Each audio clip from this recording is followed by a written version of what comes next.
पश्चिम बंगाल विधानसभा चुनाव में आज दूसरे चरण के लिए मतदान हो रहा है। दोपहर 1 बजे तक 56% मतदान दर्ज हुआ है। इस चरण में अलीपुरद्वार, जलपाईगुड़ी, दार्जिलिंग, उत्तर दिनाजपुर, दक्षिण दिनाजपुर, मालदा और बीरभूम जिलों की 56 सीटों पर वोट डाले जा रहे हैं। इस दौर में 383 उम्मीदवार चुनावी मैदान में हैं। राज्य में स्वतंत्र और निष्पक्ष चुनाव के लिए सुरक्षा के कड़े बंदोबस्त किए गए हैं। हंदवाड़ा में जिस लड़की की वजह से कथित छेड़छाड़ का विवाद उठा, उसने मुख्य न्यायिक मजिस्ट्रेट के समक्ष अपना बयान दर्ज कराया है। इस बयान में उसने अपने पूर्व के बयान पर कायम रहते हुए कहा है कि मंगलवार को सेना के किसी भी जवान ने उसके साथ छेड़छाड़ नहीं की थी।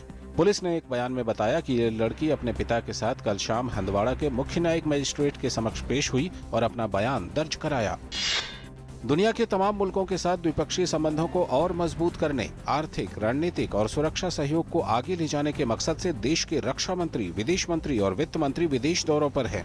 विदेश मंत्री सुषमा स्वराज ईरान और रूस के 4 दिनों की यात्रा पर तेहरान में हैं। उनके ईरान दौरे का उद्देश्य तेल और व्यापार के विभिन्न क्षेत्रों में दोनों देशों के संबंधों को आगे बढ़ाना है। रेल मंत्री सुरेश प्रभु ने ओडिशा की राजधानी भुवनेश्वर के रेलवे स्टेशन पर सभी के लिए तेज वाईफाई इंटरनेट सेवा का शुभारंभ किया। इस सेवा के शुरू होने से रेल यात्री स्टेशन पर मोबाइल या लैपटॉप के जरिए तेज इंटरनेट सेवा का लाभ उठा सकेंगे।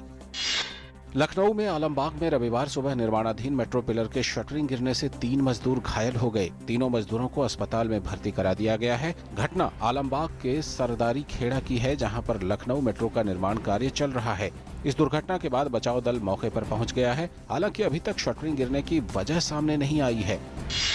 तेलंगाना और आंध्र प्रदेश में लू से 70 से भी ज्यादा जानें चली गई हैं। तेलंगाना में 40 और आंध्र प्रदेश में 31 लोगों की मौत हुई है। अगले 3 दिनों तक लू चलने का अनुमान है। मौसम विभाग के मुताबिक गर्मी से अभी कुछ और दिनों तक राहत मिलने के कोई संकेत नहीं मिले हैं।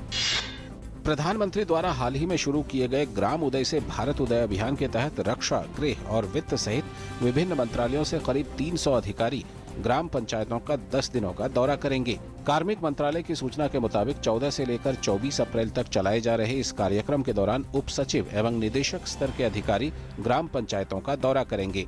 सरकार ग्राम उदय से भारत उदय अभियान को काफी महत्व दे रही है और इसकी निगरानी प्रधानमंत्री कार्यालय द्वारा की जा रही है। तेज रफ्तार BMW कार की टक्कर में गंभीर रूप से घायल AC मैकेनिक ने कल रात सफदरजंग अस्पताल में दम तोड़ दिया। पुलिस ने आज बताया कि गुलफान अली को नोएडा के एक अस्पताल से दिल्ली के सफदरजंग अस्पताल ले जाया गया, जहां उसे मृत घोषित कर दिया गया। उन्होंने बताया कि अन्य घायल व्यक्ति की हालत स्थिर है। पुलिस के मुताबिक BMW का चालक विनोद अब भी पुलिस की गिरफ्त से बाहर है। वो पेशे से प्रॉपर्टी डीलर है। इस बीच BMW के चालक की गिरफ्तारी को लेकर परिजनों ने प्रदर्शन भी किया। पारावूर के 100 वर्ष पुराने पुत्तिंगल देवी मंदिर को आग की त्रासद घटना के 1 सप्ताह बाद दर्शन के लिए आज सुबह खोल दिया गया। आग की इस घटना में कम से कम 108 लोगों की मौत हो गई थी। मंदिर के तंत्री मुख्य पुजारी उन्नीकृष्ण नंबूतिरी ने सुबह 4 बजे गर्भगृह का दरवाजा खोला। बड़ी संख्या में इलाके के लोग दर्शन के लिए उस समय वहां मौजूद रहे। इक्वाडोर के उपराष्ट्रपति ने बताया कि प्रशांत क्षेत्र के तटीय हिस्से में 7.8 तीव्रता का भीषण भूकंप आने से कम 77 लोगों की मौत हो गई और सैकड़ों लोग घायल हो गए हैं। उपराष्ट्रपति जॉर्ज ग्लास ने आज सुबह नवीनतम जानकारी देते हुए बताया कि इस समय 77 लोगों के मारे जाने की पुष्टि हो चुकी है। प्रधानमंत्री नरेंद्र मोदी ने इक्वाडोर में आए भूकंप में हुए नुकसान पर दुख जताया है और इस आपदा में मारे गए लोगों को श्रद्धांजलि दी है। अपने ट्वीट में प्रधानमंत्री ने कहा कि मेरी प्रार्थनाएं इक्वाडोर के लोगों के साथ हैं। भूकंप में मारे गए लोगों को मेरी श्रद्धांजलि।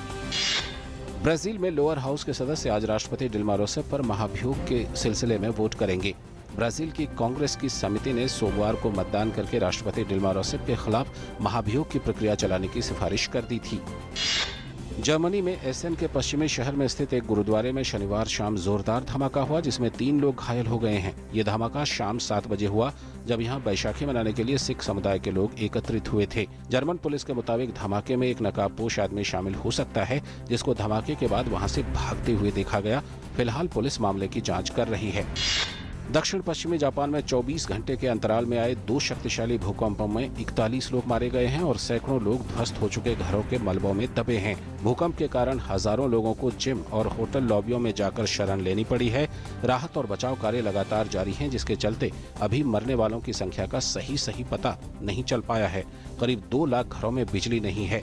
इलाके में पेयजल आपूर्ति व्यवस्था भी ठप हो गई है। हाथ में स्मार्टफोन लेकर अब आप दुनिया में किसी को भी अपने बारे में बता सकते हैं। फेसबुक लाइव के लॉन्च होने के बाद अब ऐसा करना बहुत ही आसान हो गया है। फेसबुक लाइव अगर आपको अब भी नहीं दिख रहा है तो किसी भी दिन आपको इसका आइकॉन फेसबुक पर लॉगिन करने पर दिखाई देगा।